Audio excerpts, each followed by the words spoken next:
अस्सलामुअलैकुम dear students, आज हम 10th क्लास की मैथ की जो है ना एक्सरसाइज 3.5 का क्वेश्चन नंबर 6 करेंगे। ठीक है जी। क्वेश्चन नंबर 6 में आपसे जो है कहा गया है कि ए दिया गया है, ए का इन्वर्स फाइंड करना है और प्रूव करना है ए को मल्टीप्लाई किया जाए उसके इन्वर्स के साथ, या फिर पहले इन्वर्स लिखा जाए और बाद में सिंपल ए लिखा जाए। तब दोनों सूरतों में, इसमें भी और इसमें भी, आंसर क्या आता है? आइडेंटिटी। और आइडेंटिटी मैट्रिक्स में डायगोनल में 1 1 और रिमेनिंग में 0 होता है। ठीक है जी। अब हम देखते हैं क्वेश्चन नंबर 6 की बात करें। ठीक है, इन्वर्स फाइंड आउट हमने करना है। तो इन्वर्स के लिए हमारे पास जो है वो फार्मूला क्या होता है?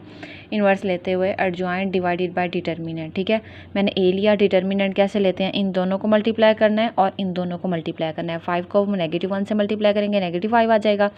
2 को -3 के साथ करवाएंगे और दरमियान में फार्मूले वाला माइनस आ जाएगा। ठीक है, ये माइनस माइनस प्लस हो गया। 2 3 6, 6 माइनस -5, तो आंसर पॉजिटिव आना है, आंसर के साथ बड़ी वैल्यू वाला साइन। ये तो हो गया डिटर्मिनेंट। अब मुझे चाहिए एडजॉइंट। एडजॉइंट में क्या होता है? इन दोनों की जगह, मतलब कि आपने 5 को -1 की जगह पे लिख देना है और -1 को 5 की जगह पे, इन दोनों की जगह चेंज करनी है और इन दोनों के साइन, मतलब ये -3 था तो ये +3 हो गया, ये +2 था तो -2 हो गया। एडजॉइंट भी आ गया। अब फार्मूला क्या है? ऊपर एडजॉइंट लिखना है और नीचे डिटर्मिनेंट। डिटर्मिनेंट नीचे 1 है तो 1 का कोई इफेक्ट नहीं होगा, किसी भी नंबर के नीचे डिवाइड में आ जाए तो अगेन वही आंसर ही आ गया जो हमारा एडजॉइंट था। तो हमने यहाँ पे इन्वर्स निकाल लिया है। अब हमने उस क्वेश्चन के अकॉर्डिंग ए को मल्टीप्लाई करवाना है उसके इन्वर्स के आंसर के साथ। ए मतलब कि ये जो गिवन था, इन्वर्स जो हमने ये वाला निकाला है, पहले ए लिखेंगे फिर इन्वर्स लिखेंगे। अब हमें मल्टीप्लिकेशन का प्रोसेस पता होना चाहिए कि first row first column, first row second column. ठीक है जी। 5 को -1 के साथ, 3 को -2 के साथ, फिर इन्हीं दो को इन दोनों के साथ यहाँ पे मल्टीप्लाई करवाएंगे, दरमियान में यहाँ पे प्लस प्लस आना है। सिमिलरली सेकंड रो के लिए भी फर्स्ट कॉलम और सेकंड कॉलम ये नीचे लिख देंगे।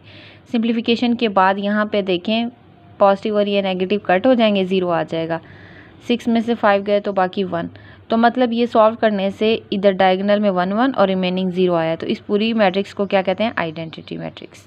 तो ये हमने सिर्फ इतना प्रूव किया है। अब हम इसकी बात करेंगे तो इसमें पहले इन्वर्स लिखना है, मतलब ये जो इन्वर्स है पहले आ जाएगा और बाद में ये जो ए गिवन था ये आना है। ठीक है, यूँ समझ लें लेफ़्ट साइड की है तो अब राइट साइड कर रहे हैं। तो अब हमने इसको करना है तो first row first column, first row second column. ठीक है, सेम वही प्रोसेस है, यहाँ पे भी देखें सेम वही आपका आंसर आ रहा है। तो यहाँ भी आइडेंटिटी मैट्रिक्स आ गई है। तो अब हम कह सकते हैं कि ये जो स्टेटमेंट थी ये प्रूव हो गई है इक्वेशन 1 और 2 से। ठीक है, अब हम करेंगे क्वेश्चन नंबर 7। क्वेश्चन नंबर 7 में आपसे क्या कहा गया? क्वेश्चन नंबर 7 में जो है ना आपसे कहा गया है कि ये जो दो मैट्रिसेस दी गई हैं इनका बताना है कि ये multiplicative inverse of each other, क्या ये एक दूसरे की मल्टीप्लिकेटिव इन्वर्स हैं? लेट्स सपोज कि ए और उसके इन्वर्स को दोनों को एक दूसरे से मल्टीप्लाई कर दिया जाए तो आंसर आइडेंटिटी आ जाए। तो हमने ये बताना है कि इन दोनों को सॉल्व करने से क्या सीन है, वो पॉसिबल है या नहीं है। ठीक है, वहाँ हमने क्या किया था? ए था, ए का इन्वर्स लिया था और फिर उस बात को कंप्लीट किया था। यहाँ ये दोनों ही गिवन है, हमने ये प्रूव कर देना है कि ये आंसर आ गया तो हम कहेंगे हाँ ये मल्टीप्लिकेटिव इन्वर्स हैं। अगर ये आइडेंटिटी ना आई तो हम कहेंगे ये मल्टीप्लिकेटिव इन्वर्स नहीं है। अब हमने इन दोनों मैट्रिसेस को मल्टीप्लाई करवाना है। ए और ए इन्वर्स के दरमियान में कोई सैम्पल नहीं है तो मीन्स आपस में मल्टीप्लाई हो रहे हैं। First row first column, first row second column. ठीक है, यहाँ पे सिंपल मल्टीप्लाई करेंगे तो हमारा आइडेंटिटी ही आ गया है। तो ये प्रूव हो गया है कि ये दोनों एक दूसरे के मल्टीप्लिकेटिव इन्वर्स हैं। सिमिलरली सेकंड पार्ट में भी यही सीन है कि आपने जो है वो फर्स्ट रो के हर एलिमेंट को फर्स्ट कॉलम के साथ मल्टीप्लाई करवाना है, फिर सेकंड कॉलम के साथ।